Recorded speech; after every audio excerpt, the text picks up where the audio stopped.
Welcome to the Belfry Resort. We're here today at this most famous venue where they held the Ryder Cup 4 times, more than any other venue in the world. Why are we here? We've been invited by Titleist to try out some golf clubs and see if this is going to make the game easier for me. So that's coming up right now.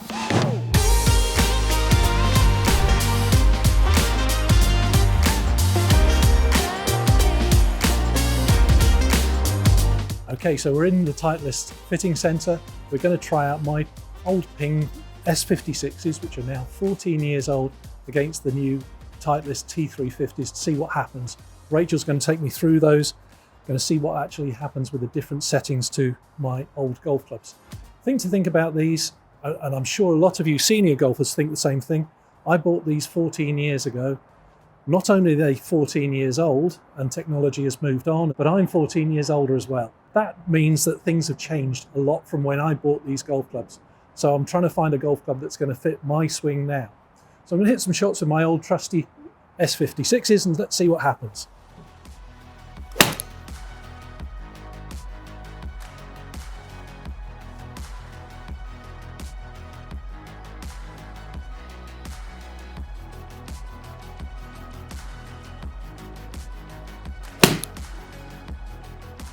Okay, Rachel, over to you. What are we going to have a look at next? So T350s, new area to the range in the T-Series irons. This is the ultimate game improvement iron that we do. We're looking at a cast shell, hollow back with a forged face. We all want that forged feel, but some of us need a little bit more help. This is the club for you. We're talking longer blade length, slightly thicker sole, slightly thicker top edge. A lot of help under there. We've got some tungsten weights under there, and we've also got the maximum MOI that we can give you just to get that launch up there, get the golf ball going. Maximum help, but also nice soft feel as well. And looking at those, I mean, there's a significant difference between the length of the blades, isn't there? Yeah, correct. So, I mean, technology's moved on, you know, in terms of the help that we're going to give you, slightly longer in that blade length, and like I say, slightly thicker sole as well, just to help get through the ball. Okay, let's have a go.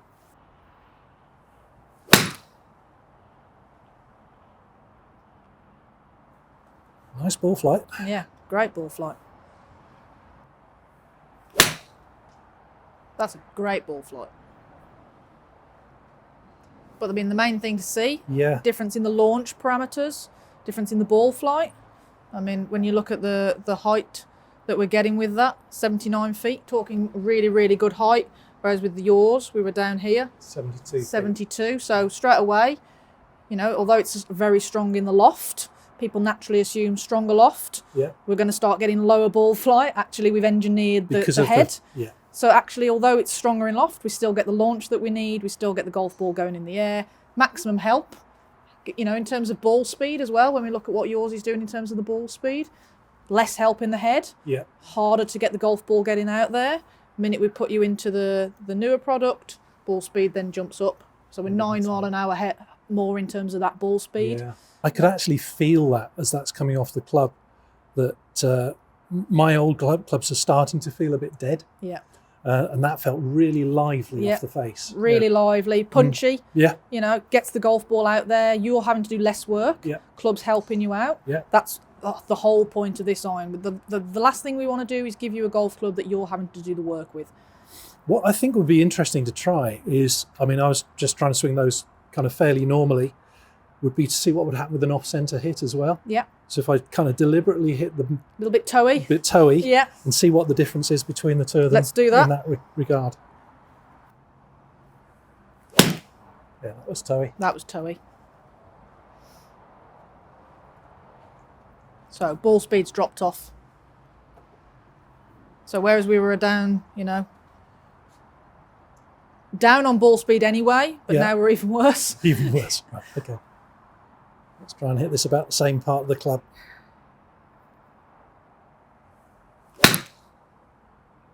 Wow. You've ever hit a toey strike? So that was toey. It was toey, wasn't it? Ball speed's maintained. So because we've got that split tungsten in the head, heel and toe tungsten weighting, straight away you were at the toe, club's helping you. Whereas with yours, you don't have any help.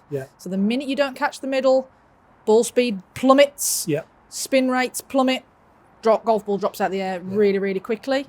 and we tend to find a little bit more of that right to left, whereas straight away now, a bit more help in the head, tungsten weightings, keeps the ball flighted, keeps the spin rate up, keeps the ball speed up, so we're not punished as much. What was the height of that particular one? With it? 86 feet. 86 feet still with a... Yeah, with a toey. With a toey, yeah. Which you wouldn't normally expect to see. That was really easy.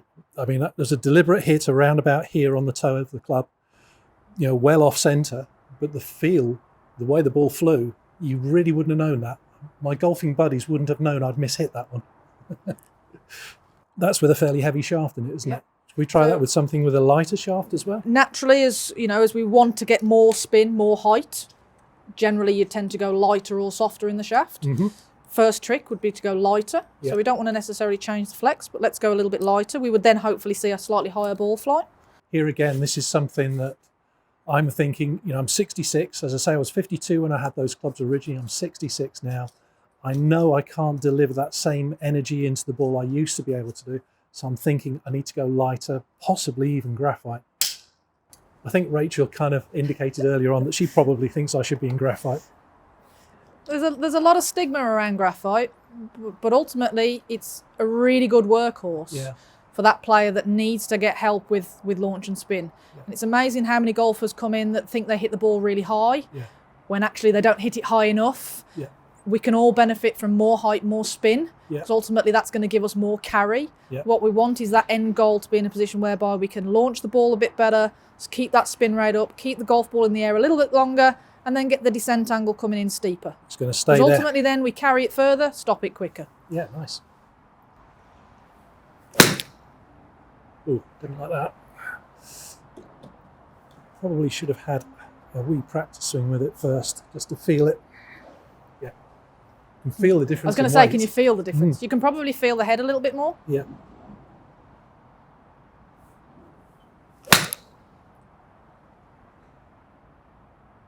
That's interesting.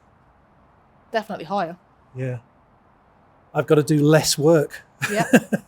That's interesting. That's the whole point. So because we take weight away from the shaft, effectively you're now going to feel a heavier head. Yeah. Pendulum effect now kicks in a bit more. You do less work. Club works harder for you. Yeah.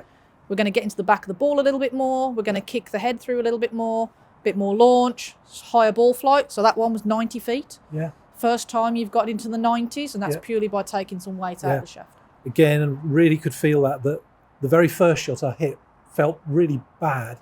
And that's because I was kind of ahead of the club head because it was so light. And the second one, I just sort of slowed it down, let the club head swing, which is very much what we try and do at easiest swing, which is just nice, easy movement. Let's try it again. Oh gosh, that's so easy to hit. Wow. And I would say that's a little toey as well. That wasn't middle. That was a little bit toey. But again, all the help in the world. Lighter shaft is then helping assist even more. Mm-hmm. So that was still 84 feet. Wow. With a low toe. We're getting all the help that we need in there. And I mean, it's quite interesting when you look at the data that we were getting in terms of, I said about the landing angle. Yeah.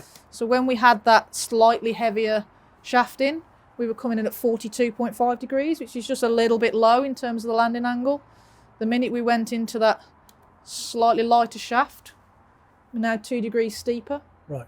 Okay, so it's just coming down. Coming in, stopping that little bit quicker. So we've got, in terms of carry distance as well, so when we look at the carry distance, whereas we were there, 160 carry, 172 total, lighter shaft, straight away, 5 yards extra carry, a little bit extra total, and it'll be stopping a little bit quicker. So the shaft, although we've not changed the flex, flex stays the same. They're both the same flex, the shaft. We've just taken weight out of the shaft.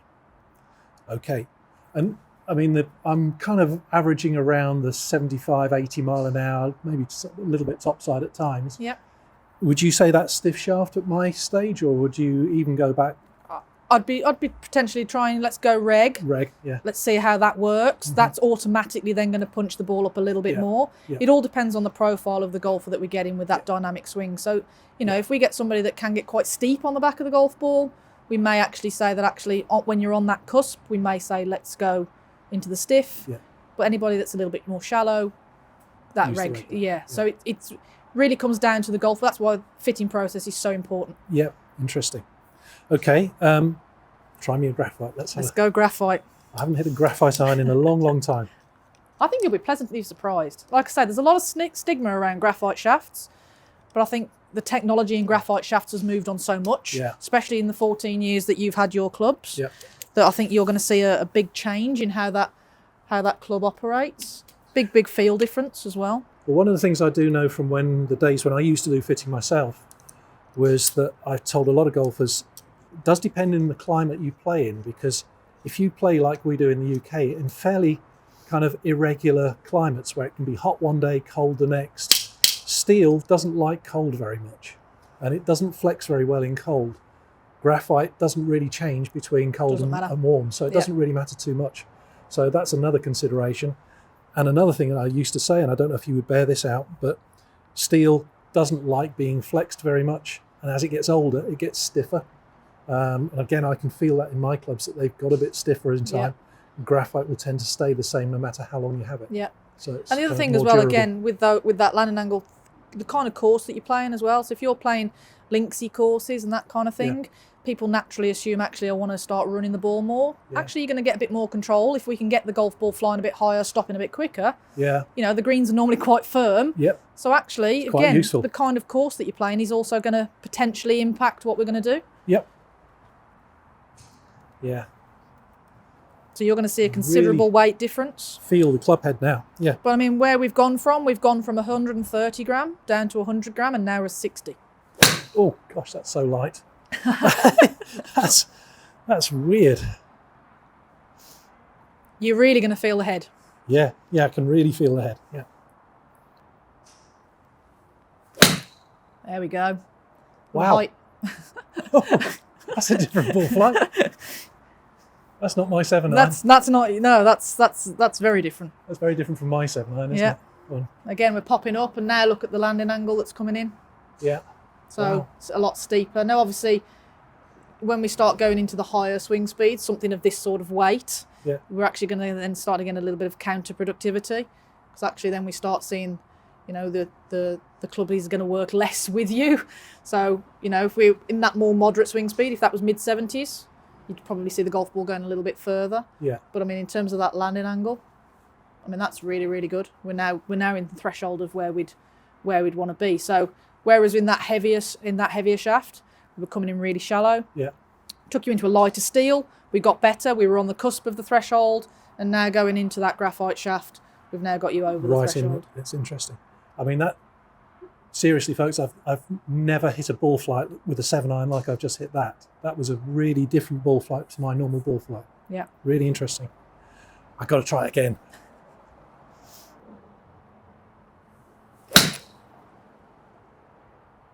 But you're getting that ball flight with no work. Yeah.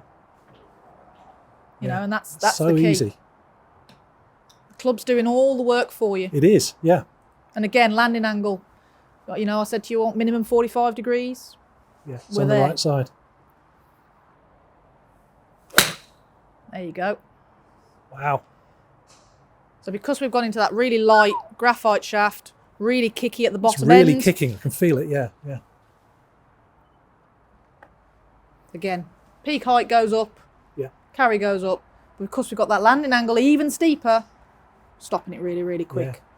And that's where the benefits, you know, not only are you having a head now that helping you out, giving you the launch, giving you all the distance in the world that we need, we're combining that with the shaft, and actually we've got it not just going a long way, but it's stopping as well. And that's the key. We know we want the golf club to go a long way and give you the help. But you want it to come down. But we've got to get it stopping. You don't want it chasing on once it gets down. There's no point in hitting an iron really, really far and not being able to stop it. So as long as we've got the two working together, and that's why it's so important to have that fit in, as long as we can get the two working together, we can get that landing angle in a really good descent angle, we can then obviously get it really working for you. And we want to ultimately help you out. We want to get the golf club doing the work. The last thing we want, you know, you're out there for 4 hours. Yeah.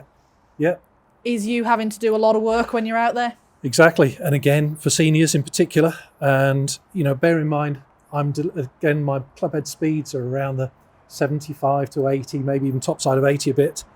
And Rachel's got me in a regular flex here. If my speed was lower than that, you'd probably look at a Do you have A-flex? A-flexes, yeah, so which is just a little bit more flex. And we can even go lighter still. There's other options within the range, so we could even go lighter again. Yeah. So if somebody was down below, say 60 miles an hour. Yeah, we can go down even lighter. I have to say, again, you know, comparing this to the kind of graphite that was around, you know, when I was selling golf clubs 15 years ago, that doesn't really feel like graphite. No. It hasn't got that kind of wobbly feel that it used to have. Yeah, I mean, they used to get a little bit twisty at the bottom end. A bit twisty at the bottom, yeah. Really stable now. Yeah, very stable, really isn't stable. It? Yeah. Very nice. And that's why I say, you know, there's a lot of players out there that have played with steel all their life. Yeah. They're very sceptical about going into that graphite shaft. Yep. Just try it. And again, for our easier swing followers, Brian was a huge advocate of graphite. So I think, you know, if you're getting senior years, you're perhaps past 55 and you're starting to think of a new set of golf clubs, really do consider graphite. It may not be right for you, but certainly give it a try. Yeah, that's all we say. Yeah, give it a try. Somebody like Rachel, yeah, definitely give it a whirl. Thank you, Rachel. That's been really, really interesting. I want to try one off the toe and see what happens. Yeah, that was toey. But on a golf course, if that's your bad shot, I think we'd take it. Yeah. Again, club's helping you out. And even with the toe shot. Still got the landing, yeah. Lost the carry a little bit. Yeah, lost a little bit of carry, which you'd expect. Not much, though. No. Not much. It's not serious, is it? But that's the ball speed drop, you know, the difference. You've lost 2 miles an hour in ball speed, which isn't critical, you know. No. But again, you know, that's again the thing where I know with my own clubs, if I misstrike them, and I haven't even got to be as far off the toe as I was there, I'm just slightly off centre, I start losing quite a lot of yards. Yeah. So that again, the club's just helping you. It's just making it easier for you. It's an incredible piece of kit. In terms of having that forged face, we all want to be in a forged club. Yeah. You know, and we'd all want to be down that area of the range. Yeah. But by having that forged face, we can give you that. I mean, feel-wise, should feel pretty soft still. It does, yeah. It's incredible, really. Because again, you know, I think back to the days when I had similar kind of what we would call game improvement clubs in those days, which wouldn't be forged face. They felt so hard, felt really kind of pingy off the club, whereas this got a nice soft feel. Yeah. Yeah. It's really nice good. Sound as well, nice good acoustic to it. Yeah. I mean, that's serious. I came here thinking, yeah, we're doing this video for the senior golfers and what have you, and we'll look at these golf clubs and see how they perform. But I'm seriously walking away from here thinking, I could use these, and I wasn't expecting that to happen. Yeah. That's quite something. Do you have many scratch golfers take these? I play those. You play those? Yeah. Rachel plays off one, so yeah, okay. You've maybe persuaded me this next move for me. Interesting. Brilliant stuff. Thank you. No worries. So that's been a really interesting session here, comparing my old clubs, which I've kind of known for a while that they're just kind of starting not to actually help me very much. My performance is obviously changing as I'm getting older, and I do know I need a bit more help. And so, you know, several things in mind are the shaft, which is probably a bit too stiff for me now, and 14-year-old steel gets stiffer still, something that a lot of people don't realise, that after about 10 years the shafts start to get stiffer as they get older with steel. Doesn't happen with graphite. And yeah, just probably, you know, the technology's moved on, and you know, if you compare these two clubs and see them side by side, you can see massive difference in the length of the blade there with these T350s. And with the cavity weighting in that's just giving you a whole lot easier kind of strike area. You've got a much bigger sweet spot to aim for, which just relaxes you. You can just swing a little bit easier. I deliberately hit some mishits with this, and watching the ball flight on those mishits, they were way better than the same sort of strike on my existing clubs. So I know if I went this way, these clubs would help me. And just been listening to Rachel talk about her own 3 T350s, and she told us that the first time she took them out of the wrapper and went and played, she shot a course record with them, and apparently 2 weeks later even beat that by another 2 shots. So she loves her T350s. So don't think that just these are for high handicap golfers only. You know, low handicappers should consider this type of help as well. You know, why make the game more difficult if you can make it easier? So I'm certainly going to give this some consideration now, and I also think it's time for me to go to graphite shafts. So for me, it's been a really interesting session, really eye-opening. Hope you've enjoyed that. Thanks for watching. Please remember to like and subscribe, click the buttons below, and if you've enjoyed the video, please share it with your friends as well. Thanks a lot.